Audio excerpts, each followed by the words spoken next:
അസ്സലാമു അലൈക്കും വറഹ്മത്തുള്ളാഹി തആല വബറകാതുഹു. നാസറേ, നാസറേ, ഷെറീനെ വിളിക്കുകയാണ്. എന്താ പൊന്നാരൻ്റെ നാസറേ, ജി പിരാന്തുള്ള പെണ്ണിനാണോ കെട്ടിക്കൊടുന്നിക്കണേ? പിരാന്തോ? എന്തൊക്കെയാ പറയണത്? പിരാന്തത്തിന് കെട്ടിക്കൊടുന്നപ്പോൾ സമാധാനമായല്ല എനിക്കില്ലേ? നിങ്ങളെല്ലാവരും കൂടി തന്നെയല്ലേ സമീറാനെ കുറ്റം പറഞ്ഞിട്ടത്? അപ്പം ഞാനും വിചാരിച്ചു ഇനിയിപ്പോൾ വേറൊരുത്തിനെ കെട്ടാന്ന്. ഓൾക്ക് പിരാന്തോ? പിരാന്തത്തി കണ്ടിയിൽ അവിടെ പോയി കണ്ട് ആ ബേക്കറി മുഴുവനോ എടുത്തുവെച്ച് തിന്നണതാ. താത്ത നിങ്ങൾക്ക് വേണോ? മണി തിന്നോളി, വരി. നാസറെ കണ്ടടി, കണ്ടോ? നിങ്ങൾക്ക് മതിയായോ? എൻ്റെ ഫോണ് വെള്ളടിക്കുന്നുണ്ട്. Hello hello. റാഹില അത് കേട്ട് ചിരിച്ചു. പൊട്ടത്തി, ബെല്ലടിക്കുമ്പോൾ ഓണാക്കാതെ ഹലോ എന്ന് പറയാം. പെട്ടെന്ന് റാഹിലയെ അവൾ നോക്കുന്നു. അവളുടെ നോട്ടം കണ്ടപ്പോൾ തന്നെ റാഹിലയ്ക്ക് ഭയം തോന്നി. നിങ്ങളെല്ലാവരും എന്നെ കളിയാക്കി ചിരിക്കുക അല്ലേ? നിങ്ങൾക്കൊക്കെ എതിരെ ഞാൻ കേസ് കൊടുക്കും. ശരിക്കും നാത്തൂൻ്റെ ആ ഒരു സ്വഭാവം കണ്ട് അവരെല്ലാവരും ഞെട്ടിപ്പോയി.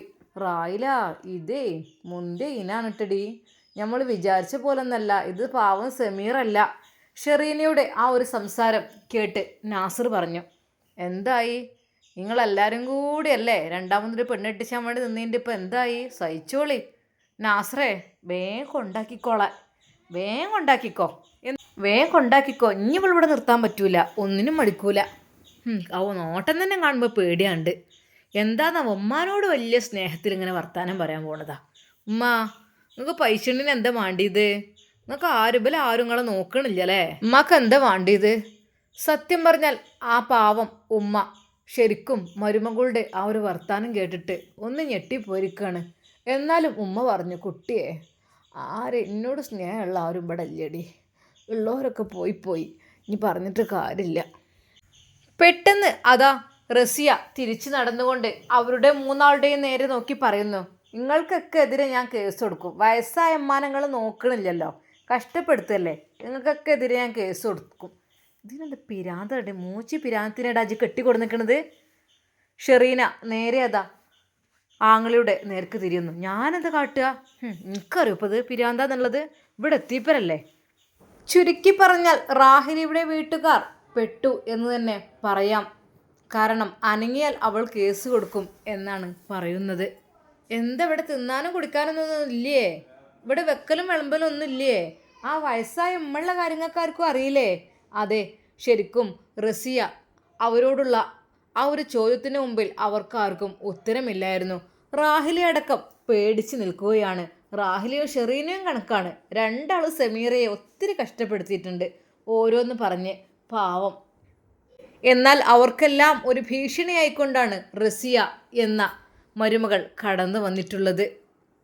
അടുക്കളയിലേക്ക് എത്തി നോക്കിയപ്പോൾ അവിടെ ഒന്നുമില്ലായിരുന്നു. എന്താ ഉണ്ടാക്കേണ്ടത്? ഇവിടെ എന്തൊരു സാധനം ഒന്നും ഇല്ലല്ലോ. എന്തിതിങ്ങനെ? അതേ, ഉള്ളതെടുത്താണ്ട് വെച്ചുണ്ടാക്കിയാണ് തിന്നൂട്. ഉണ്ടാക്കുമ്പോഴേ കുറച്ച് കൂടുതൽ ഉണ്ടാക്കിക്കോ, ഒറ്റയ്ക്ക് മുണങ്ങാൻ വേണ്ടി നിൽക്കണ്ട.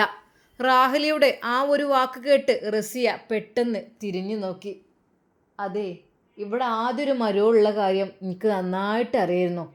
ഓളങ്ങൾ കഷ്ടപ്പെടുത്തിയതിനെ കുറിച്ചും എനിക്ക് നന്നായിട്ട് അറിയാം. റസിയാനോട് അത് നടക്കൂലട്ടാ.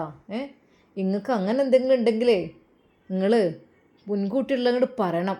പിന്നെ പഠിപ്പിക്കാൻ വരല് നടക്കൂല. റസിയ എന്താ ഉണ്ടാക്കുന്നത് അതാണ് തിന്നേണ്ടി വരും നിങ്ങൾ. അത് എന്നും റസിയ നിങ്ങൾക്ക് ഉണ്ടാക്കി തരുമെന്ന് വിചാരിക്കണ്ട. വയസ്സായൊരു തള്ളണ്ട് ആ റൂമിൽ ഇരിക്കണ്, അതിനെ വിചാരിച്ചാണ് ഞാൻ ഉണ്ടാക്കണത്. അല്ലാതെ പോത്തോളം വലിപ്പമുള്ള ഇങ്ങളെ തീറ്റിപ്പോറ്റാനല്ല. ഇതെല്ലാം കേട്ടുകൊണ്ട് മോൾട്ടി ആ മൂലക്കിൽ നിൽക്കുന്നു. സത്യം പറഞ്ഞാൽ ഉമ്മാക്കും മൂത്തമ്മാക്കും അമ്മോനും കിട്ടിയ ആ ഒരു ശിക്ഷയിൽ അവൾ സന്തോഷിക്കുകയായിരുന്നു.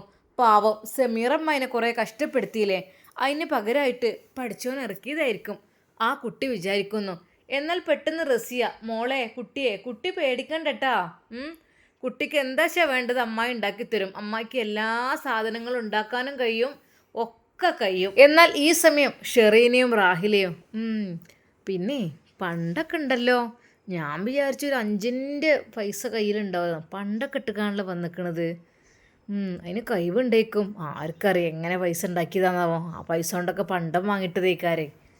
വലിയൊരു ചെയിനും ഉണ്ട്, കാൽമലൊക്കെ ഉണ്ട്, കൗത്തിലും കാൽമലും ഒക്കെ ഉണ്ട്, നല്ലോണം ഉണ്ട്, കുറച്ചൊന്നുമല്ല. ഈ വിലപിടിപ്പുള്ള സമയത്ത് ഗ്യാരണ്ടി ഒന്നും അല്ലേക്കും. ആർക്കറിയാം. എന്തായാലും വേണ്ടിയില്ല, ഞമ്മക്ക് ഒന്ന് നോക്കണം. അല്ലടി, ആ തള്ളൻ്റെ സ്വർണ്ണം എന്തെങ്കിലും കിട്ടിയോ? പിന്നെ ഇല്ല താത്ത, പൊന്നാരൻ്റെ താത്ത, ഞാൻ കുഴങ്ങിക്കണേ. എൻ്റെ കൈ നോക്കാണ്, കൈക്കോട്ട് കളിച്ച് കളിച്ച് കളിച്ച് കളിച്ച് എൻ്റെ കൈ ആകെ തയമ്പാണ്. മതി, മാണ്ട. എന്താ റായില്ലേ ജി പറയണത്? കോടിക്കണക്കിന് സ്വത്തുണ്ടത്. അത് ഒന്നും കൂടി മുഹ്സിൻ തങ്ങളെടുത്തെങ്കിലും ഒന്ന് പോയി നോക്കിയപ്പോൾ കാര്യങ്ങൾ പറയണം. അല്ലാതെ അത്രയും ഇത് നമ്മൾ വിചാരിച്ച് രക്ഷപ്പെട്ട് ഞമ്മക്കടി പള്ളറച്ച് തിന്നാനും കഴിയാനും ഉള്ളതൊക്കെ അതിലുണ്ട്, കണ്ടമാനുണ്ടല്ലോ. നഷ്ടപ്പെടുത്തരുതിട്ടാ, നഷ്ടപ്പെടുത്തരുത്. പൊന്നാര താത്ത, നിങ്ങൾ കളക്കാൻ നിന്നോളി. സത്യം പറയായില്ല, ഇജെങ്ങാനും എടുത്ത് വിറ്റേക്കണോ? എനിക്ക് തന്നെ നല്ല സംശയമുണ്ട്. അത് കേട്ട് റാഹിലക്ക് ദേഷ്യം വന്നു. ഇത്താത്ത, നിങ്ങൾ ഇത്താത്ത നോക്കൂലട്ടെ ഞാൻ. നിങ്ങൾ എന്ത് മോശം വർത്താനാ പറയണത്? പൊന്നാർ റാഹില, അത്രയും വലിയ തറവാട്ടിൽ നിന്ന് പൊന്ന് കട്ടിടുന്ന ഇജല്ലേ. പൊന്ന് ഇജ് കട്ട് കൊടുന്നിക്കണെങ്കിൽ അനക്ക് അത് മറിച്ച് വിൽക്കാനും ഇന്നെ അറിയാതെ എന്ത് കള്ളത്തിനും ചെയ്യാനും അതും കഴിയും. താത്ത, നിങ്ങളെന്നെ സപ്പോർട്ട് ചെയ്ത് തന്നെ അവിടെ ഉണ്ടാവും പോയൊക്കെ പറഞ്ഞിട്ട് ഞാൻ പറഞ്ഞു വെച്ചിട്ട് എടുത്തവും ചെയ്തൊക്കെ ഈയല്ലേ. ചുരുക്കി പറഞ്ഞ ഷെറീനയും റാഹിലയും തിരക്കാവുകയാണ്. അവർ തമ്മിൽ പരസ്പരം ഏറ്റുമുട്ടുന്ന പോലെ. ഞാൻ എല്ലാവരും മുമ്പിലും വിളിച്ച് പറയും, സത്യം പറഞ്ഞോ റാഹില, ഇജത് എവിടേക്കോ മറിച്ച് വിറ്റിക്കണം. ഇജ് ഇന്നെ ബോധിപ്പിക്കാൻ വേണ്ടി ഇങ്ങനെ ഒരു കാട്ടിക്കൂട്ടുണ്ട്. സത്യം പറയേ പൊന്നാര താത്ത, എനിക്ക് എങ്ങനെ കിട്ടി? ഞങ്ങളെ ഇങ്ങോട്ട് പറയാതിരിക്കുമോ? റായില, എൻ്റെ മുഖത്തൊക്കെ ഇജ് കളവ് വരണ്ട. കുറച്ചുകൊണ്ട് കൊണ്ടായിന്നേ, കുറച്ചും കൂടി തന്നേ മതിയാവോ. ഇങ്ങോട്ട് തരി. പെട്ടെന്ന് നാസർ അതിൻ്റെയൊക്കെ ചാടി വീണ്. എന്തിൻ്റെ കാര്യങ്ങൾ ഈ പറയണത്? കുറേ നേരെ രണ്ടും കൂടി തിരക്കൂടാൻ തുടങ്ങിയിട്ട്. അതേ, എൻ്റെ പെരിയിൽ ഇങ്ങനെ നിങ്ങൾ തിരക്കൂടാൻ ഞാൻ സമ്മതിക്കില്ല. ഇറങ്ങിപ്പോയിക്കോളി രണ്ടാളും. നാസറിൻ്റെ സ്വഭാവം പെട്ടെന്ന് മാറിയത് കണ്ട ഷെറീനയും റാഹിലയും, കണ്ടില്ലേ ഓൻ പെണ്ണ് കെട്ടിയപ്പോൾ ഇപ്പം നമ്മൾ പുറത്തായി, രണ്ടാം കെട്ടിന് നമ്മൾ നല്ലോണം കൂട്ട് നിന്നു, ഇപ്പം കണ്ടില്ലേ പൊയ്ക്കോളി, ഇറങ്ങിപ്പൊയ്ക്കോളിന്ന്. ഇതേ ഇജുണ്ടാക്കിയ പെരല്ല, ഇത് ഞങ്ങളെ ബാപ്പ ഉണ്ടാക്കിയ പെരയാണ്. അത് ഓർമ്മ വെച്ചോണ്ടി. ഞങ്ങൾക്ക് എല്ലാവർക്കും ഇവിടെ ഒരുപോലെ അവകാശമാണ്. ബാപ്പ ഉണ്ടാക്കിക്കണേ, ബാപ്പ മരിച്ചു പോയിക്കണ്. ഇവിടെ നിങ്ങൾ കച്ചറ കൂടാൻ നിൽക്കരുത്. എന്നാൽ അത് കേട്ടുകൊണ്ട് റസി അങ്ങോട്ട് വന്നു. എന്താ ഇത്താത്തമാരെ നിങ്ങൾ നിങ്ങൾ ഭ്രാന്തി വിളിച്ചിരുന്നല്ലോ, എന്തപ്പോൾ നിങ്ങൾ കാട്ടിക്കൂട്ടണത്? എന്തൊക്കെയാണ് അങ്ങോട്ടും ഇങ്ങോട്ടും പറയണത്? ഒക്കെ ഞാൻ കേട്ടു. അല്ല, ഇതൊക്കെ ഇപ്പോൾ എന്നേനു? കേസ് കൊടുക്കാൻ പറ്റിയ തുമ്പും കിട്ടിയിക്കണ്. നിൻ്റെ നേർക്കെങ്ങാനും നിങ്ങൾ വന്നിട്ടുണ്ട്, ഞങ്ങളെ കാണിച്ചു തരാം കേട്ടോ. ഒക്കെ തെളിവെടുക്കാണ്ട് കൊടുക്കും. ഷെറീനയും റാഹിലയും ഒന്നും മിണ്ടിയില്ല. പണ്ടാറം വന്ന് കയറിയപ്പോൾ എങ്ങനെങ്കിലും നാസറിനെ കൊണ്ടായിക്കോ, അതെനിക്ക് നല്ലത്. കണ്ടിയില്ല, ഇപ്പം ഞങ്ങളെ നേർക്കണം. നിങ്ങളെന്തിനാ പേടിക്കണം? നിങ്ങളെന്തേ കാട്ടിക്കണോ? ഞങ്ങൾ കാട്ടിക്കണോ ഇല്ല എന്നല്ല. അതെ, ഇവളിവിടെ വൃത്തിയായി ശരിയാവില്ല കേട്ടോ. നിങ്ങളെന്താ എനിക്ക് ഒരു പെണ്ണും ഇല്ലാതാക്കണത്? ഒരു സെമീറ തടിയേറണം മച്ചണം, നിങ്ങൾക്ക് അത് സെമീറാനോട് ഒരു വെറുപ്പില്ലേനു. അങ്ങനെ പറഞ്ഞ് നിങ്ങളതിങ്ങോട്ട് എല്ലാവരും കൂടി എന്നെ അങ്ങോട്ട് വെറുപ്പിച്ച്, പിന്നെ എനിക്കോളെ കണ്ണിൻ്റെ നേരെ കാണാൻ പറ്റാതായി. ഇപ്പോൾ ഇവളെ കെട്ടിക്കൊടുന്നപ്പോൾ എൻ്റെ ഇജ്ജ് കെട്ടിക്കൊടുന്ന പെണ്ണുങ്ങളൊക്കെ എന്താടാ അങ്ങനെ? എന്താ, ഞാൻ കെട്ടിക്കൊടുന്ന പെണ്ണുങ്ങൾ സാധാരണ പെണ്ണുങ്ങളെ പോലെ തന്നെയാണ്, അല്ലാതെ 2 കൊമ്പ് ഏറില്ല. 2 കൊമ്പ് ഏറുള്ളത് എൻ്റെ പെങ്ങന്മാർക്കാണ്. അത് കേട്ടപ്പോൾ ഷെറീനയും റാഹിലയും ഒന്ന് ഞെട്ടി. അത് കേട്ടുകൊണ്ട് ഉമ്മ അങ്ങോട്ട് വന്നു. എത്താ അവിടെ ഒച്ചപ്പാട് വലിയ? ഉമ്മ, നിങ്ങൾ പറഞ്ഞ് കേൾക്കുന്നുണ്ടോ? ഞങ്ങളോട് ഇവനെ ഇറങ്ങിപ്പോനാ പറയണത്. ഞാൻ എപ്പോഴേയും വന്ന് കയറുന്നല്ല ഇങ്ങോട്ട്. ഷെറീന കരഞ്ഞുകൊണ്ട് അത് പറയുന്നു. എപ്പോഴേയും വന്ന് കയറുന്ന നിങ്ങൾ പ്രശ്നം ഉണ്ടാക്കാനായിട്ട് വരല്ലേ? എന്താ പൊഞ്ഞിപ്പോൾ പ്രശ്നം നിങ്ങൾക്ക്? ഒരുത്തിന് നിങ്ങളെല്ലാവരും കൂടെ പറഞ്ഞയച്ചു. എൻ്റെ റബ്ബെ, വല്ലാത്ത മനസ്സൊക്കൊരു വേദനയാണ്. ഇപ്പോൾ മറ്റൊരുത്തി വന്ന് കയറിയപ്പോൾ അതിന് ഉമ്മ പറയണത് കൊണ്ടാക്കാനാണ്, പിരാന്തത്തിയാണെന്നാണ് പറയണത് നിങ്ങളെ മരുവള്. എത്താ പിരാന്തത്തി ആണെങ്കിൽ ആരാണെങ്കിലും അവിടെ നിന്നോട്ടെ, നിങ്ങൾ ഈ മനുഷ്യന്മാരെ ഇടങ്ങാറാക്കാനായിട്ടിത്.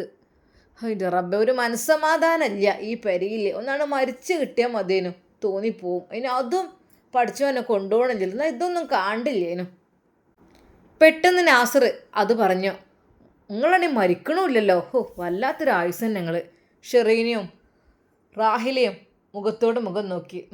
എന്നിട്ട് വേണം ഉമ്മാൻ്റെ സ്വത്ത് ഇങ്ങോട്ട് വീതിച്ചെടുക്കാൻ. എന്തൊരു സെൻറ്റിന് എന്താ അവിടെ വില?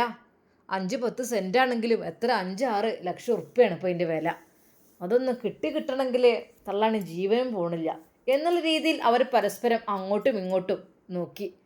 എന്നാൽ നാസറിൻ്റെ ആ വാക്ക് കേട്ടപ്പോൾ ഉമ്മക്ക് സങ്കടം വന്നു. ഉമ്മ കണ്ണീരൊഴുക്കി പറഞ്ഞു, മക്കളെ, നിങ്ങൾക്ക് ആർക്കും ഒരു ശല്യമായിട്ട് ഞാൻ ഇവിടെ നിൽക്കൂല, ഞാൻ പൊയ്ക്കോളാം. പഠിച്ചോൻ എനിക്ക് കണക്കാക്കി ആയുസാണ്ട് കഴിഞ്ഞെങ്കിലല്ലേ, അല്ലാതെ എനിക്കിപ്പോൾ നിങ്ങളുടെ ഈ തിരക്കിൻ്റെയും കുതൂലിൻ്റെ അടി നിൽക്കാൻ പൂതി ഉണ്ടായിട്ടല്ല. പൂതി കെട്ടിക്കണ്. ഒരു തുള്ളി വെള്ളം കിട്ടാതെ ഞാൻ ഇടങ്ങാറായിക്കണ്. ആ സമീറ വന്ന് തരുന്നോണ്ട് ഞാൻ ഇതുവരെ ജീവിച്ചു പോന്നു. ജീവൻ പോയിക്കോട്ടെ വെച്ചിട്ടായിരിക്കൂല്ലേ നിങ്ങൾ എന്നെ ഇടങ്ങാറാക്കണത്. അങ്ങനെയൊന്നും പോണില്ലല്ലോ. റാഹിലയുടെ ആ ഒരു വാക്ക് കേട്ട് ആ ഉമ്മ ഹൃദയം പൊട്ടി കരഞ്ഞു. നിങ്ങളൊക്കെ പെറ്റു പോയിട്ട് ഇത്രയൊക്കെ വലുപ്പാക്കി തന്നേലും ഞാൻ അതിനുള്ള പ്രതിഫലം നിങ്ങൾക്ക് തരണേലേ. ആ ഉമ്മ സങ്കടത്തോടെ കരയുന്നേ കേട്ട് അതാ റസി അങ്ങോട്ട് വരുന്നു. എന്തിനാണ് ഉമ്മ നിങ്ങളെല്ലാവരും കൂടി കരയിപ്പിക്കണത്? എന്താ ഉമ്മ, എന്താ പറ്റിയത്? ഉമ്മയെ അതാ തോളിലൂടെ കൈയിട്ട് അവൾ നടത്തി. ഉമ്മ ഇവിടെ ഇരുന്നോളി, ഒച്ചപ്പാടും ബഹളൊന്നും കേട്ട് ഉമ്മ നീച്ചു വരണ്ട. ആരാണ് പിരാന്തന്മാരെന്ന് എനിക്ക് നന്നായിട്ട് മനസ്സിലായി. ഞാൻ കയറി വന്നപ്പോൾ തന്നെ ഇവളിനെ പിരാന്തത്തി എന്നാണ് പേര് വിളിക്കണത്. ഇപ്പോൾ ആരാണ് പിരാന്തന്മാർ ഇപ്പം എനിക്ക് മനസ്സിലായി. കുട്ടിയെ എന്താ ഞാൻ ചെയ്യാം? എനിക്ക് എൻ്റെ ആയുസ് പഠിച്ചവനെ തന്ന ആയുസ് ജീവിച്ച് തീർക്കണ്ടേ, അല്ലാതെ ഇപ്പോൾ എനിക്കിവിടെ. ഉമ്മ നിങ്ങൾ കരയണ്ട, വരി ഈ ചായ കുടിച്ചോളി. നിങ്ങൾ ഉമ്മാക്ക് ഒരു ഇളഞ്ചൂടുള്ള കട്ടൻ ചായ കൊടുത്തുകൊണ്ട് പറഞ്ഞു, എടി കുട്ടിയെ, എൻ്റെ തൊണ്ടയ്ക്ക് ഇടയ്ക്കിടയ്ക്ക് ഒരു വലിവാണ്. എനിക്ക് ഒരു വെള്ളം ഇറങ്ങുമ്പോൾ കിട്ടും അപ്പം ഇങ്ങനെ ഇടയ്ക്കിടയ്ക്ക് ദാഹിച്ചിണിനെ ഒന്നിങ്ങ് തൊണ്ട ഇങ്ങനെ നനച്ച് കൊടുക്കണം. അതിനൊരു കുട്ടി വിളിച്ചാലും കേൾക്കൂല. അങ്ങനെയാണ് ആ സമീറ പോയതിൻ്റെ ശേഷം. ഉമ്മ നിങ്ങളെ വലിയ മരമുള്ളല്ലേ സമീറ? ആയിക്കോട്ടെ, ആ ഇത്താത്ത ഇവിടുന്ന് രക്ഷപ്പെട്ടു ഞാൻ വിചാരിക്കണുള്ളൂ. പിന്നെ നിങ്ങളെല്ലാവരെയും കൂടി ഇവിടെ ഇടങ്ങാറാക്കുകയാണെങ്കിൽ നിങ്ങൾക്ക് കേസ് കൊടുത്തുവിടമ്മ. ഈ പമ്പർന്നോൾക്കിത് എന്തിൻ്റെ കേടാ? ഷെറീന പെട്ടെന്ന് അതാ അവൾ ഇജ്ജ് വന്നപ്പോൾ തുടങ്ങിയിട്ടുള്ള കേസ് കേസ് കേസ് പറഞ്ഞ് നടക്കണേ. ഇജ്ജ് എന്താ ജയിലിൽ നിന്ന് ഇറങ്ങി പോകുന്നതാണോ? ഞാൻ ജയിലിൽ നിന്ന് ഇറങ്ങി പോകുന്നതല്ല, പക്ഷെ ഇവിടുത്തെ കാട്ടിക്കൂട്ടിൽ കാണുമ്പോൾ എനിക്ക് അതാ തോന്നുന്നത്. നിങ്ങൾ വയസ്സായ ഉമ്മാനായിട്ട് നല്ലോ ഇടങ്ങാറാക്കണ്ടല്ലോ. കൊണ്ടുപോയിടണേ വൃദ്ധസദനത്തിൽ. അല്ല ഇവിടെ ആരെക്കൊണ്ട് നോക്കാൻ കഴിയണേ? ഇമ്മാ നിങ്ങൾ എടുത്തോളി, നിങ്ങളെ കൊണ്ടാക്കി തരാം. പഠിച്ചോനെ, എന്താ ഇക്കാക്ക നിങ്ങളീ പറയണത്? വൃദ്ധസദനത്തിൽ കൊണ്ടാക്കട്ടെ ഉമ്മാന, അല്ലാതെ ഇവിടെ നേരത്തിന് വെച്ച് വിളമ്പി കൊടുക്കാൻ ആരാ? ഉമ്മ നിങ്ങൾക്ക് 3 മക്കളാണുള്ളത് ഇവിടെ. ഈ 3 മക്കളുണ്ടായിട്ടും നിങ്ങൾ വൃദ്ധസദനത്ത് കൊണ്ടുപോയിട്ട് വരുമ്പോൾ അത് വല്ലാത്തൊരു ഇടങ്ങാറന്നല്ലേ. ഉമ്മ നിങ്ങൾ പോണ്ട, ഞാൻ നോക്കിക്കോളും ഉമ്മാനെ. അതെ ഇജ്ജ് നോക്കിക്കോ, ചെലവിനാണ് കൊടുന്നോണ്ടി. നാസറിൻ്റെ ആ ഒരു വാക്ക് കേട്ട് ശരിക്കും ആ ഉമ്മ ഹൃദയം പൊട്ടിക്കരഞ്ഞു പോയി. എന്നാൽ റസിയക്ക് വല്ലാത്ത സങ്കടം തോന്നി. മനുഷ്യന്മാരെ, നിങ്ങൾ ഏത് കോലത്തിലാവും? നിങ്ങൾക്കും ഉണ്ടല്ലോ മക്കളൊക്കെ. നമ്മളുമ്മാരോട് അങ്ങനെ കാണിച്ചു കഴിഞ്ഞാൽ ഒരു കാലത്ത് നമ്മളും വയസ്സാവും, ഇതുപോലെ വയ്യാതാവും. ആ സമയത്ത് നിങ്ങളെ മക്കളും നിങ്ങളോട് കാണിക്കും. അപ്പം നിങ്ങൾ എന്താ കാട്ടുക? പിന്നെ റസിയാനെ ഞാൻ കെട്ടിക്കൊടുന്നത് ന്യായീകരിക്കാനോ ഇവിടുത്തെ കാര്യത്തിനോ അല്ല. എൻ്റെ ഭാര്യയായിട്ട് ഞാൻ കെട്ടിക്കൊടുന്നിക്കണമെങ്കിൽ എനിക്ക് കഴിയുമ്പോൾ ചില ഉദ്ദേശങ്ങളുണ്ട്. അല്ലാതെ ഇവിടെ എല്ലാവരും ഭരിക്കണ സ്വഭാവം അനക്ക് വേണ്ടട്ടാ. ആ ഒരു സ്വഭാവത്തിനാണെങ്കിൽ ഞാൻ പിന്നെ മൊഴി ചൊല്ലുന്നായിരിക്കും. അതേ രജിസ്റ്റർ മാരേജാണ് കഴിഞ്ഞിരിക്കണത്. ഇതിമിലെങ്ങാനും എന്തെങ്കിലും പറ്റിയിട്ടുണ്ടെങ്കിൽ കേസ് ഞാൻ കെടുക്കും. മിണ്ടാതെ അവിടെ ഇരുന്നോളി. റസി അതും പറഞ്ഞു അടുക്കളയിലേക്ക് പോയി. പൊന്നാര താത്ത, രജിസ്റ്റർ ചെയ്ത് കൊടുന്നിക്കണല്ലേ, അതൊക്കെ ഒന്ന് പറ്റിച്ചിൻ്റെ രീതിയിലൊന്ന് കെട്ടിക്കൊടുന്നാൽ പോരേനോ? എന്നാൽ മാണ്ടമാരി ഒഴിവാക്കി കൂടേനാ സമീറാനെ കാട്ടിയമാരി. അത് കേട്ടുകൊണ്ട് റസിയ വീണ്ടും, സമീറ എന്ന് പറഞ്ഞ പാവം പച്ച പാവമല്ല ഞാൻ ഒരിക്കലും. ഇത് റസിയാണ്. റസിയാക്ക് 4 കൊമ്പ് ഏറണ്ടേ ഉള്ളമാരി തന്നെ ഇക്കാരം. അല്ലാതെ സമീറാൻ്റെ പേര് കരഞ്ഞിരിക്കണ സ്വഭാവമല്ല എനിക്ക്. മനസ്സിലായല്ലോ? 3 മക്കളും കാര്യമായിട്ടൊന്നും മിണ്ടിയില്ല. റസിയ കാര്യത്തിൽ തന്നെയാണ്. എന്നാൽ മോൾട്ടി ഇതെല്ലാം കണ്ട് സന്തോഷിക്കുകയായിരുന്നു. പക്ഷേ ഉമ്മമ്മയെ വൃദ്ധസദനത്ത് കൊണ്ടുപോകുമെന്ന് പറഞ്ഞപ്പോൾ അവൾക്കത് വല്ലാത്തൊരു സങ്കടമായി. അവൾ നേരെ ഉമ്മമ്മയുടെ അരികിലെത്തി. ഉമ്മമ്മ, കുട്ടിയെ, ഉമ്മമ്മാൻ്റെ കുട്ടി നല്ല രീതിയിൽ കഴിഞ്ഞോളിട്ടോ. ഉമ്മാൻ അവിടെ നിന്ന് പുറത്താക്കാണ്. ഉമ്മാൻ വൃദ്ധസദനത്ത് കൊണ്ടുവരികയാണല്ലോ. അല്ലാ ആയിക്കോട്ടെ മോളെ. ഞാൻ പെറ്റുപോറ്റുണ്ടാക്കിയ 3 മക്കളും എന്നെ അങ്ങനെ കൊയ്വില്ലല്ലോ എന്നെ നോക്കാനൊന്നും. ആയിക്കോട്ടെ, എൻ്റെ മരണം അവിടെ വെച്ചാണെങ്കിൽ ഏറ്റവും നല്ലത്. ആയിക്കോട്ടെ, അവിടെ നോക്കുന്ന ആൾക്കാരെങ്കിലും ഉണ്ടാവുമല്ലോ. എന്നാലും ഈ മക്കളുടെ ഇടയിൽ ഈ നരകത്തിൽ ഇരിക്കാൻ വയ്യ കുട്ടിയെ. മോൾട്ടിയെ കെട്ടിപ്പിടിച്ചുകൊണ്ട് ആ ഉമ്മമ്മ കരഞ്ഞു. ഉമ്മമ്മ, നിങ്ങൾ കരയല്ലേ? എൻ്റെ ഉമ്മയും മൂത്തമ്മയും അമ്മോനൊക്കെ ഉമ്മമ്മാനെ കുറേ ചീത്ത പറയണ്ടല്ലേ. മോളെ, ഞാൻ മരിച്ചു കിട്ടിയാലല്ലേ ഓൾക്ക് ആ സ്വത്ത് കിട്ടുള്ളൂ. അത് മാത്രമല്ല, ആ സ്വത്തും മുതലൊക്കെ ഏറ്റു പോലെ എങ്ങനെ വെച്ചാൽ ജീവിച്ചോട്ടെ. അതുകൊണ്ടായിരിക്കും. പക്ഷേ ഉമ്മമ്മാൻ്റെ ജീവനും പോയി കിട്ടണില്ലല്ലോ. പഠിച്ചോൻ എത്ര ഇഷ്ടേക്കും ദുനിയാവിലിടാൻ. അല്ലാ, ഈ ദുനിയാവ് എനിക്ക് കെടുക്കാൻ പോകുന്നില്ലല്ല. ഇന്നണ്ട് കൊണ്ടേക്കൂടെ? ഉമ്മമ്മ, നിങ്ങൾ അങ്ങനെയൊന്നും പറയില്ലേ. ഉമ്മമ്മക്ക് എന്തെങ്കിലും പറ്റിക്കഴിഞ്ഞാൽ എനിക്കാരോ ഉമ്മമ്മ കഥ പറയാനൊക്കെ ഉണ്ടാകുക. മോളെ, സാരല്ല, കുട്ടിൻ്റെ ഉപ്പാൻ്റെ പെരേക്ക് പോയിക്കൊണ്ടിട്ടോ. വല്യമ്മയുടെ ആ ഒരു വാക്ക് കേട്ട് അവളുടെ കണ്ണുകൾ നിറഞ്ഞു. വല്യമ്മക്ക് മനസ്സിലായി. അതേ, എടുക്കാളൊക്കെ എടുത്തോളി. നാസറിൻ്റെ ആ ഒരു വാക്ക് കേട്ട് ആ ഉമ്മ കണ്ണുനീർ തുടച്ചു. ഇല്ല, ഇനി ഒരിക്കലും ഈ വീട്ടിൽ നിൽക്കാൻ ഓലിന് സമ്മതിക്കൂല. പിന്നെ ഇത് ഓനുണ്ടാക്കിയ വീട് പോലുമല്ല, എൻ്റെ ഭർത്താവ് കഷ്ടപ്പെട്ടുണ്ടാക്കിയ വീടേനു. എന്താ ചെയ്യുക, മക്കൾ ഇറങ്ങാൻ പറയുമ്പോൾ ഇറങ്ങാൻ ഞാൻ പറ്റൂലല്ലോ. സത്യം പറഞ്ഞാൽ ആ ഉമ്മ കണ്ണീരോടെ ആ റൂമിലിരുന്ന് വിങ്ങിപ്പൊട്ടുകയാണ്. എന്നാൽ ഈ സമയം പുത്തൻ വീട് തറവാട്ടിൽ സമീർ വന്നത് ഉമ്മക്ക് വല്ലാത്തൊരു ആശ്വാസമാവുകയാണ്. ഇടയ്ക്കിടെ അത് പറയുന്നു. മോളെ, എന്നാൽ നുസൈബയ്ക്ക് ഈടെയായി അല്പം എന്തൊക്കെയോ ബുദ്ധിമുട്ടും പ്രയാസങ്ങളും ഉള്ളതായിട്ട് തന്നെ സമീറക്ക് തോന്നുന്നു. എന്തെങ്കിലും എടുക്കാനൊക്കെ. അതെ നുസി, പിന്നെ മോളെ എന്തുണ്ടെങ്കിലും പറയണം കേട്ടോ. ഉമ്മ. സമീറ അങ്ങോട്ട് ചെന്നു. ഉമ്മ, എന്നായിരുന്നു ഡേറ്റ്? മോളെ, ഈ മാസം ലാസ്റ്റ് ദിവസമല്ലല്ലോ, കഴിഞ്ഞില്ലേ? അല്ല, അന്ന് ആ ഒസ്താത്തിത്താത്ത വന്നപ്പോൾ എന്താ പറഞ്ഞത്? 2 ആഴ്ച എന്നൊക്കെ അന്ന് പറഞ്ഞീനല്ലോ. പിന്നെ എന്നോട് പറഞ്ഞു ഈ മാസത്തിൻ്റെ അപ്പുറമാണ് പോവില്ല. പഠിച്ചോനെ, അപ്പം ഇനി 8 ദിവസത്തിനുള്ളിൽ പറയാൻ പറ്റൂല. അല്ലുമ്മ, പിന്നെ എനിക്കും ഇതിനെക്കുറിച്ച് വലിയ ഇതില്ല. എന്താ അസുഖം തുടങ്ങിയിട്ട് ഈ മാസം ലാസ്റ്റ് അഡ്മിറ്റ് ആകാൻ ചെല്ലാൻ പറഞ്ഞേക്കണ്, ഉണ്ടെങ്കിലും ഇല്ലെങ്കിലും. അങ്ങനെയുള്ള പോലെ പറിച്ചില്ലേ. പിന്നെ അതുമല്ല, അവിടെ എത്തിക്കിട്ടിയാൽ പിന്നെ ഓല് മരുന്നക്കും. പിന്നെ അങ്ങോട്ട് വേദന വരുത്തി പ്രസവിച്ച് കിട്ടിയാൽ കഴിച്ചിലായി, അല്ലെങ്കിൽ ഓപ്പറേഷൻ പറയും. അതന്നെ സ്വാഭാവികമായിട്ട് പരിയുന്നുണ്ടാവുന്ന വേദന ആണെങ്കിൽ കുറഞ്ഞ രീതിയിൽ വേദന വന്ന് അങ്ങനെ വന്നാണ്ട് കൂടിയാണ് പ്രസവിക്കരല്ലേ. അങ്ങനല്ലേ ഇപ്പം ഞാൻ ഇവലൊക്കെ പറ്റീൻ്റെത്. പിന്നെ എന്തുണ്ടെങ്കിലും റുക്കിയാത്ത വിളിച്ചാൻ പറഞ്ഞേക്കണ്. അതിനിപ്പോൾ ഉമ്മ, എങ്ങനെയുണ്ട് നുസിക്ക് ഇഷ്ടം? നുസിക്ക് ഒന്ന് ചോദിച്ചൂടെ? മോളെ നുസിയെ. ഉമ്മ നുസിയുടെ അരികിലേക്ക് വരുന്നു. മോൾക്ക് എന്തെങ്കിലും ഉണ്ടോ? ഉമ്മ, ഒന്നുമില്ല. പിന്നെ എന്തെൻ്റെ കുട്ടിക്കൊരു മുഖമൊക്കെ വല്ലാണ്ട് കൊണ്ട് വാർന്നിക്കണല്ലോ. അത് നീരൊക്കെ പൊയ്ക്കണല്ലേ, പറ്റേ കാൽമേലൊക്കെ കുറച്ചുണ്ടേനു. ഉമ്മ അവളുടെ കാൽ നെക്കിയിട്ട് ഇല്ലില്ല, നീരൊക്കെ വാർന്നിക്കണ്. ഇനിയിപ്പോൾ എന്താന്ന് അവതിൻ്റെ ഇടയിൽ നീരുണ്ടേനു അവൾക്ക്. ഇപ്പോൾ കുഴപ്പമൊന്നുമില്ല. പിന്നെ പൂവാങ്കുറിഞ്ഞിൻ്റെ ആ കഷായവും അതൊക്കെ ഓള് വെച്ച് കൊടുക്കാൻ പറഞ്ഞപ്പോൾ ഞാനിപ്പോൾ അതുമാണ്, അതൊക്കെ കുടിച്ചാൽ നീര് നല്ലോണം പോകും. ഞാൻ പിന്നെ ഉംറ കഴിഞ്ഞ് വന്നപ്പോൾ മറിയമ്പൂ കൊടുന്നിക്കണ്. ആ ഒരു മറിയമ്പൂ ഞാൻ പാത്ത് വെച്ചിക്കണ്. അതിപ്പോൾ എനിക്ക് 3 ആൾക്കും കൊടുക്കാനുള്ളതുണ്ട്. അതിൽ 3 പൂവാണ് ഞാൻ വാങ്ങിയത്.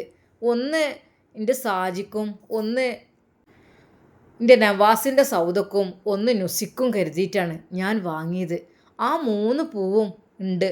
അപ്പോൾ നമ്മളെ പണ്ടത്തെ വിശ്വാസപ്രകാരം അതിട്ട് വെള്ളം കുടിച്ചാൽ നല്ല ഫലമാണെന്നാണല്ലോ. മറിയം പൂവല്ലേ അതൊക്കെ ഒരു വിശ്വാസമാണ്. ഇന്നാളിപ്പോൾ ഡോക്ടറെ അടുത്തേക്ക് പോയപ്പോൾ എന്നോട് പറഞ്ഞു ഡോക്ടർ, ഞങ്ങളെക്കൊണ്ട് കഴിയുന്ന രീതിയിലൊക്കെ ഞങ്ങൾ നോക്കിക്കണ്. പ്രസവിക്കണ ഒരു ലക്ഷണവും കാണുന്നില്ല. കാരണം ഗർഭപാത്രം വികസിച്ചിട്ടുമില്ല. കുട്ടി മേലക്ക് അങ്ങനെ പോവാണ്. ഇനി നിങ്ങൾക്ക് വിശ്വാസമുള്ള എന്തെങ്കിലും ഒന്ന് ചെയ്തോളി എന്ന് പറഞ്ഞപ്പോൾ ഡോക്ടർ നമുക്കത് വിട്ടു തന്നു. അതിൽ ഈ ഞങ്ങളെ തൊട്ടടുത്തുണ്ടായതിൻ്റെ ഒരു താത്തണ്ട്, ഇന്ന് മറിയമ്പൂ വിട്ട വെള്ളമുണ്ട്, ഇത് നിങ്ങൾ കൊടുത്തു നോക്കാണെന്ന് പറഞ്ഞു. അതാണ്ട് കുടിച്ചേക്ക്. എങ്ങനെ അറിയില്ല റഹ്മാനെ, ഓപ്പറേഷൻ തിയേറ്ററൊക്കെ കൊണ്ടുപോയ ഓപ്പറേഷൻ ചെയ്യാൻ വരെ ഒപ്പിട്ട് കൊടുത്ത് അവർ പ്രസവിച്ചു എന്നുണ്ട് കേട്ടു. ഡോക്ടർമാർക്ക് പറയാൻ ഒരു മടി അത്, കാരണം ഓല് വേദ ഓപ്പറേഷത്തിന് എഴുതി കൊണ്ടുപോകണമല്ലേ. ഏതായാലും പഠിച്ച റബ്ബേ, അങ്ങനെ ഉണ്ടല്ലോ ഓരോ ചരിത്രങ്ങൾ. എന്തൊക്കെ തന്നെ ആയാലും പഠിച്ച റബ്ബ് കാക്കട്ടെ. മോളെ സമീറ, നുസിയും കൂടെ ഒന്ന് മുറ്റത്ത് കൂടെ ഒക്കെ ഒന്ന് നടന്നൂരിട്ടിയേ. അവിടെ പിന്നെ ഇൻ്റർലോക്കൊക്കെ ചെയ്തതല്ലേ, പേടിച്ചാലൊന്നുമില്ലല്ലോ. ഒന്നോളെ കയ്യൊന്ന് പിടിച്ചാലട്ടാ. ഇനിയിപ്പോൾ ഈ റൂമിൽ ഇരുത്തങ്ങനെ ഇരിക്കണ്ടേ. പിന്നെ ഓലെ പെരക്കാർ വിളിച്ച് ചോദിച്ചനൊക്കെ ഉണ്ട്. ഓൽക്കും ബേജാറല്ലേ, അവനാൻ്റെ കുട്ടിയല്ലേ, ആദ്യത്തതല്ലേ. ഞാൻ പറഞ്ഞതന്നെയാണ് പ്രസവം ഇവിടെ ആക്കാന്നുള്ളത്. എന്നാൽ ഉമ്മ ഓരോന്ന് ആലോചിച്ചു കൊണ്ടിരുന്നപ്പോൾ പെട്ടെന്നായിരുന്നു ആ ഒരു ഫോൺ ബെല്ലടിക്കുന്നത് കേട്ടത്. പഠിച്ചോനെ ആരതാ മനസ്സിൽ വിചാരിച്ചപ്പോൾ ഓള് മാനത്ത് കണ്ടക്കണ്. എടീ റുക്കിയതാ വിളിച്ചണ്. ഹലോ, അസ്സലാമു അലൈക്കും. വലൈക്കും അസ്സലാം. എന്തായി മരോളെ വർത്താനം? അൽഹംദുലില്ലാ റാഹത്തനടി, കുഴപ്പമൊന്നുമില്ല. അല്ല, ഈ മാസം ലാസ്റ്റിക്കല്ലേ ഡേറ്റ് പറഞ്ഞേക്കണേ, എന്തായിക്കണെന്നാവല്ലേ? എന്തെങ്കിലും വെജായി ഉണ്ടാ? ഇപ്പോൾ കുഴപ്പമൊന്നും കാണുസിയേ. ഞാൻ മോളന്ന് അല്ല, അജ്ജ് പറഞ്ഞാൽ മതി, എനിക്ക് പറയില്ല. അജ്ജ് ഇപ്പം എത്രണ്ണം പറ്റിക്കണ്, ഇജ്ജൊക്കെ മറന്നാ. ഞാൻ പെറ്റതുകൊണ്ട് എന്നല്ലടി, എന്നാലിപ്പോൾ ഞമ്മക്ക് മക്കളുടെ മരക്കളുടെ ഒക്കെ ഒരു പുതുമാതിരി ഉള്ള പോലെ തന്നെ അല്ലേ. നമ്മൾ ശരിയാണ്, നമ്മൾ പറയായിട്ടൊന്നും അല്ല. എന്നാലും ഇപ്പോൾ ഒരു ബേജാറാണ് മനസ്സിക്ക്. ഒരു ബേജാറും ആകണ്ട. എന്നോട് ഞാൻ പറഞ്ഞിക്കണല്ലോ, ബേജാറിൻ്റെ ആവശ്യമേ ഇല്ല. ഇജും പറ്റിയല്ലടി മൂന്നാലിനത്തിനാ, പിന്നെന്താ എനിക്ക് ഇത്ര ബേജാറ്? എടി ഒന്നും ഉണ്ടായിട്ടൊന്നല്ല. എന്താ പറയുക, മനസ്സൊക്കെ വല്ലാത്തൊരു ഒരു പേടിയും പേടിച്ചണ്ട. എൻ്റെ പെണ്ണിന് ഒരു കുഴപ്പമില്ല, ഒരു പേടിയും പേടിച്ചണ്ടാ. റുക്യാത്തിയുടെ ആശ്വാസം പകരുന്ന ആ ഒരു വാക്കുകൾ കേട്ടപ്പോൾ ഐഷുമ്മക്ക് അല്പം സമാധാനം തോന്നി. റബ്ബേ, എടി ഇജൻ്റെ പെണ്ണിനോട് പറഞ്ഞേക്കെ യാ ഫത്താഹു യാ സലാം എന്നങ്ങനെ ചെല്ലാൻ. യാ ഫത്താഹു യാ സലാം അങ്ങനെയാണ് ഞാൻ എല്ലാവരോടും പറയല്. വേഗം രക്ഷ ആയി കിട്ടട്ടെ, പഠിച്ചോൻ വിജയം തരട്ടെ, രക്ഷ തരട്ടെ. എന്നാൽ ശരിയടി, എന്തേണ്ടി വിളിച്ചു തന്നിട്ട് ആശുപത്രിക്ക് പോണതിന് മുമ്പ് ഇന്നൊന്ന് വിളിച്ച് കാര്യങ്ങൾ പറയണം. അത് പറഞ്ഞതിന് ശേഷം ഇങ്ങോട്ട് നിങ്ങൾ പോയിക്കോളി. നിങ്ങളോട് ഞാൻ പോണ്ടെന്ന് പറഞ്ഞില്ല. പോണതിന് മുമ്പ് താത്താനോട് ഒരു വാക്ക്, എൻ്റെ ഇത്രയും കുട്ടികളെ പെറ്റെടുത്തതും ഞാൻ തന്നെയാണ്, അത് മാത്രമല്ല ഓലക്കയും കുളിപ്പിച്ചതൊക്കെ ഞാൻ തന്നെയാണ്. അപ്പോൾ ആ ഒരു ഇതുകൊണ്ട് പറയണേ. ഇനിയിപ്പോൾ ഷമ്മാസിൻ്റെ കുട്ടിനായിട്ട് ഇപ്പോൾ എനിക്ക് കിട്ടാൻ, മറ്റോല് പിന്നെ ഗൾഫിൽ പറ്റുമല്ലൊക്കെ ആകുമ്പോൾ നമുക്ക് കിട്ടൂലല്ലോ. ഇതിപ്പോൾ പിന്നെ ഇവിടെ തന്നെ അല്ലേ. അതുകൊണ്ട് പുത്തൻ വീട് തറവാട്ടത്തെ ഒരു കുട്ടിനെ കുളിപ്പിച്ചാൽ എനിക്കൊരു പൂതിയുണ്ട്, ഒരു പേരക്കുട്ടിനെ. അതുകൊണ്ടാണ് ഞാൻ പറയണത്. എന്തേ ആയിക്കോട്ടെ എൻ്റെ പൊന്നാറ് റുക്കിയ, എനിക്ക് സന്തോഷമേ ഉള്ളൂ. ഇജ്ജ് വന്നാൽ മതി, വിളിച്ചാൽ കിട്ടുമല്ലോ അല്ലേ. എന്നാ ആയിക്കോട്ടെ. അസ്സലാമു അലൈക്കും. ദോരക്കെ ആയിക്കോട്ടെ. നുസിയെ, ഉമ്മ നുസിയുടെ അരികിലേക്ക് ചെന്നു. മോൾക്കൊന്നും കുഴപ്പമില്ലല്ലോ? ഇല്ലുമ്മ. അല്ലേ, അങ്ങനെയാണെങ്കിൽ ഇനിയിപ്പോൾ നമുക്ക് ഉമ്മ ഇപ്പോൾ ഒരു കുഴപ്പമില്ല. ചിലവർക്ക് 2 ദിവസം മുമ്പൊക്കെ ഇങ്ങനെ ചെറുതായിട്ട് ഇങ്ങനെ തുടങ്ങും വായിച്ചിട്ടൊന്നുണ്ട് ഉമ്മ. അത് ഇപ്പോൾ ഞാൻ പോകേണ്ട ടൈമാകുമ്പോൾ ഞാൻ പറഞ്ഞോളാം. ഇപ്പോൾ പോകേണ്ട ഒരു ആവശ്യമില്ല. വെറുതെ ഇപ്പാണ്ട് പോയാൽ ഓല് ഭയങ്കര ചെക്കിങ്ങും കാര്യങ്ങളും ടെസ്റ്റും അതൊക്കെ ആയിട്ട് റബ്ബേ എനിക്ക് ആലോചിച്ചുകൂടെ അതിനെ പറ്റി. ഉമ്മ സത്യം പറഞ്ഞാൽ എനിക്ക് ഇഷ്ടമല്ല ഉമ്മ വെറുതെ വന്നിങ്ങനെ പരിശോധിക്കണത്. അതിൻ്റെ ആ സമയമാകുമ്പോൾ അങ്ങോട്ട് പോയിക്കോളാം ഞാൻ, നമുക്ക് പോകാം. അല്ലാതെ ഇപ്പോൾ നിർബന്ധിക്കണ്ട. മോളെ, എനിക്ക് എല്ലാം അറിയണമാണല്ലോ. ഞാൻ തന്നെ പറഞ്ഞു തരുന്ന പഠിപ്പിക്കേണ്ടി ഒരു ആവശ്യമില്ലല്ലോ. എൻ്റെ കുട്ടീനെ പഠിച്ചോ കാക്കട്ടെ. എന്നാൽ ഈ സമയം അതാ ഐഷുവിൻ്റെ ഉപ്പച്ചിയുടെ അരികിൽ കരഞ്ഞിരിക്കുകയാണ് കുട്ടി. പള്ളിയിൽ നിന്നും കുട്ടി കരയുകയാണ്. ഉമ്മച്ചിൻ്റെ അടുത്തേക്ക് പോകണം ഉപ്പച്ചി. മോളെ, നമുക്കങ്ങനെ പോകാൻ പറ്റുമോ? അവരൊക്കെ വേറെ വീട്ടിൽ താമസിക്കുന്നവരല്ലേ. ഇന്നാൾ നമ്മൾ പോയില്ലേ ഉപ്പച്ചി. എന്തുപ്പച്ചി, പ്ലീസ് ഉപ്പച്ചി, നമുക്കൊന്ന് പോവപ്പച്ചി. എനിക്ക് ഉമ്മച്ചിനെ അവിടുത്തെ ഉമ്മമാനെയൊക്കെ കാണാൻ കൊതിയായിട്ടാണ് ഉപ്പച്ചി, പ്ലീസ്. തൻ്റെ പ്രിയപ്പെട്ട മകളുടെ ആ ഒരു കരച്ചിൽ ഉസ്താദിന് സഹിക്കുവാനേ കഴിഞ്ഞില്ല. എന്താ റബ്ബേ ഞാൻ ചെയ്യുക? എൻ്റെ കുട്ടിക്ക് ശരിയാണ്, പള്ളിക്കകത്ത് ഇരുന്ന് കുട്ടിക്ക് ആകെ ഇടങ്ങാറായിക്കണ്. ആരും എങ്ങോട്ട് പറഞ്ഞേക്കാം എൻ്റെ കുട്ടിനെ? എന്നാലും ഉപ്പച്ചിൻ്റെ കുട്ടിക്ക് ഉപ്പച്ചില്ലേ? ഉപ്പച്ചി ഉണ്ട്, പക്ഷെ എന്നാലും നമുക്ക് പോവാം ഉപ്പച്ചി, ഇന്ന് എന്തായാലും പോവാ. മോളെ, ഇന്ന് നമുക്ക് ഭക്ഷണം കഴിച്ചിട്ട് വൈകുന്നേരം അസ്രന്നെ നമ്മൾ നടക്കാറിങ്ങൂലേ, നമ്മൾ സുബഹിക്കും വൈകുന്നേരമൊക്കെ നടക്കാറിങ്ങൂലേ, എന്നാൽ ആ സമയത്ത് പോവാട്ടോ. സത്യം പറഞ്ഞാൽ ഉസ്താദിന് അത് വല്ലാത്തൊരു ചമ്മലായിരുന്നു. റബ്ബേ, ഞാൻ എന്ത് കാര്യത്തിന് വേണ്ടിയിട്ടാണ് ഓരോ വീട്ടിലേക്ക് പോകുന്നത്? എനിക്കറിയുന്നില്ല റബ്ബേ, ഞാൻ എന്ത് കാര്യത്തിനാ എനിക്ക് പോകുക എന്ന് വെച്ചാൽ എനിക്ക് വല്ലാത്തൊരു ഇടങ്ങാറ് തോന്നണം. അല്ലാ, എൻ്റെ മനസ്സിൻ്റെ വിഷമം അല്ലാ നീ അറിയുന്നുണ്ടല്ലോ.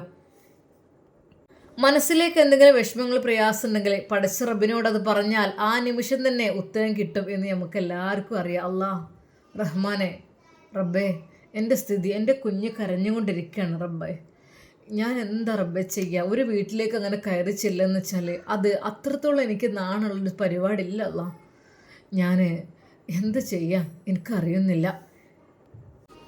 ഉസ്താദ് പടച്ച റബ്ബിനോട് ദുആ ചെയ്തു. എന്നാൽ പെട്ടെന്ന് പള്ളിയിൽ ഉസ്താദെ നിങ്ങൾ ആരും വിളിക്കുന്നുണ്ട്. ദർസിലെ ഒരു വിദ്യാർത്ഥി കുട്ടി അങ്ങോട്ട് വന്ന് പറഞ്ഞു. ആരാ? ഒന്നിങ്ങോട്ട് വരാൻ പറയോ? എന്നാൽ അതാ ഒരു നിമിഷം ഉസ്താദ് തന്നെ അത്ഭുതപ്പെട്ടു പോയി. പടച്ചോനെ, ഷമ്മാസ് 2 കൈകളിലും നിറയെ കവറുകളുമായിട്ടാണ് വന്നിട്ടുള്ളത്. ഉസ്താദെ, അസ്സലാമു അലൈക്കും. വലൈക്കും അസ്സലാം. അല്ല ഷമ്മാസ്, എന്തൊക്കെയുണ്ട്? ഭാര്യയുടെ ഡെലിവറി ഇല്ല ഉസ്താദെ, ഈ മാസം ആയിക്കൊണ്ടിരിക്കുകയാണ്, ദുആ ചെയ്യണം കേട്ടോ. കുഴപ്പമൊന്നുമില്ല, അത് സുഖപ്രസവം. മോനെ ഒരു ബുദ്ധിമുട്ടും പ്രയാസം ഉണ്ടാവും. മോളെ ഐഷു. ഷമ്മാസിനെ കണ്ടപ്പോൾ ഐഷു ഷമ്മാസിൻ്റെ അരികിലേക്ക് ഓടിച്ചെന്നു. ദാ മോൾക്ക് എന്തൊക്കെയാ ഇക്കാക്ക കൊണ്ടുവന്ന് നോക്കിക്കേ. നല്ല ഇക്കാക്ക. ഷമ്മാസേ, ഞാൻ എന്ത് ചെയ്യണമെന്ന് അറിയാൻ നിൽക്കുകയായിരുന്നടാ. പടച്ച റബ്ബിനോട് ഞാൻ ദുആ ചെയ്തു. റബ്ബേ, എനിക്ക് എൻ്റെ കുട്ടി കരയാണ്. എന്തേ കുട്ടി ഞാനൊരു കാര്യം പറയാൻ വേണ്ടിയിട്ടാണ് വന്നത് ഉസ്താദെ. എന്തുണ്ടെങ്കിൽ പറഞ്ഞോളൂ. അത് ഉമ്മ ഐഷുവിനെ കൊണ്ട് ചെല്ലാൻ പറഞ്ഞിക്കണ് വീട്ടിക്ക്. ഒരു നിമിഷം ഉസ്താദിൻ്റെ കണ്ണുകൾ നിറഞ്ഞു. ഒരു നിമിഷം പടച്ച റബ്ബിനെ സ്തുതിച്ചുകൊണ്ട്, അല്ലാ റഹ്മാനെ, നീ എത്ര കാരുണ്യമാനാ. ഞാൻ മനസ്സിൽ വിചാരിച്ചപ്പോഴേക്കും എന്തുസ്താദേ, മോളെ പിരിയുന്നത് പ്രയാസമാണ്. മോനെ, പിരിയുന്നത് പ്രയാസമെന്നല്ല, എനിക്ക് എങ്ങോട്ടെങ്കിലൊക്കെ പോകാനുണ്ടെങ്കിലൊക്കെ കുട്ടിയെ കൊണ്ടുപോകുന്നതും പിന്നെ ഈ പള്ളിയിൽ കുട്ടി ഒറ്റപ്പെട്ട് കഴിയുന്നതൊക്കെ ശരിയാണ്. ദർസ് വിദ്യാർത്ഥികളൊക്കെ ഉണ്ട്. എന്നാലും ചില സമയത്ത് ഒരു ഉമ്മയുടെ സ്നേഹം അവൾ കൊതിക്കുകയാണ്. ഞാൻ എന്താ ഷമ്മാസ് ചെയ്യുക? ഉസ്താദേ, നിങ്ങൾക്ക് സമ്മതമാണെങ്കിൽ മറ്റൊരു വിവാഹം. മോനെ, ഞാൻ അതിനെക്കുറിച്ച് ചിന്തിച്ചിട്ട് പോകില്ല ഷമ്മാസേ. ഉസ്താദെ, നിങ്ങൾ അതൊക്കെ മറക്കേ. നിങ്ങളെ കുട്ടീൻ്റെ ഭാവി വിചാരിച്ചിട്ടെങ്കിലും നിങ്ങൾ പിന്നെ ഉസ്താദ്, ഞാൻ വന്നത് മോളെ കൊണ്ടുപോകാൻ വേണ്ടിയിട്ടാണ്. ഐഷു, നമുക്ക് വീട്ടിലേക്ക് പോയാലോ? ഷമ്മാസ്, മോളെപ്പോഴും തിരക്കാണ് അങ്ങോട്ട്. എന്താ ഉസ്താദ്, ഒന്ന് വന്നൂടെ? നമ്മൾ ജ്യേഷ്ഠ അന്യന്മാരെ പോലെ ഒപ്പം ഒരുമിച്ച് പഠിച്ചവരല്ലേ, എന്താ ഇങ്ങനെ? ഷാമോനെ, എടാ എനിക്ക് നാണം എണ്ണടാ. എനിക്ക് സത്യം പറഞ്ഞാലേ വല്ലാത്തൊരു പ്രയാസമാണ്. അത് വിചാരിച്ചിട്ടാണ്. ഉസ്താദെ, എന്നെ കൊണ്ടുപോട്ടെ മോളെ. അത് കേട്ടപ്പോൾ ഉസ്താദിൻ്റെ കണ്ണുകൾ നിറഞ്ഞു. മോളെ, ഉപ്പച്ചി ഞാൻ പോട്ടെ, ഉമ്മച്ചിൻ്റെ അടുത്തേക്ക് അവരെ കാണാൻ ഉപ്പച്ചി വരുമോ? മോളെ, ബാങ്ക് കൊടുക്കാനായി. ബാങ്ക് കൊടുക്കണം, ഇമാമത്ത് നിൽക്കണം, അതൊക്കെ ഉപ്പച്ചിൻ്റെ ജോലിയല്ലേ. ഉപ്പച്ചി,